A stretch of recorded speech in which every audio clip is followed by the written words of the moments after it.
मंडळी नमस्कार. मंडळी, काल आमच्या भावकीतलं लगीन कार्य होतं बरं का.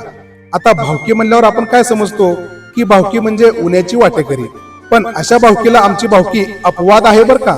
कारण आमच्या गावात आमच्या भावकीमध्ये कोणाचं लगीन कार्य असो, कोणाचा साखरपुडा असो अथवा एखाद्याचं श्राद्ध असो, अशा कार्यक्रमाच्या वेळेस एकमेकांचं उन्ह दुनं सोडून आमची भावकी एकत्र येते आणि ते मंगल कार्य आनंदाने कसं पार पडेल याच्यामध्ये गुंतलेली असते.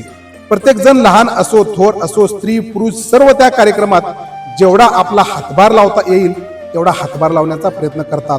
भले आमच्या भावकीतील वाद कितीही टोकाला असोत, पण अशा कार्यक्रमाच्या वेळेस सर्व वाद बाजूला सोडून आमची भावकी एकत्र येते. मग त्यामध्ये कोणी श्रीमंत असो, कोणी गरीब असो, कोणी नोकरदार असो, तर कोणी सेठ असो, ते स्वतःला विसरून त्या कार्यक्रमामध्ये कोणी भाजी वाटण्याचे काम करतं, कोणी चपात्या लाटण्याचं काम करतं, कोणी पत्रावळ्या देखील उचलण्याचं काम करतं. ही आमची भावकी आहे बरं का. मित्रांनो, मिळून मिसळून काम करण्यात एक वेगळाच आनंद असतो बरं का. आलेल्या पाहुण्यांना आधी घास भरवून मगच आमची भावकी सगळ्यात शेवटी एकत्र बसून भोजनाचा आस्वाद घेतात. सर्व भावकी एकत्र येऊन एखादं कार्य पार पाडते. अशी ही पिढी वर्षानुवर्ष पुढे चालत राहावी एवढीच एक आई तुळजाभवानी चरणी प्रार्थना आहे.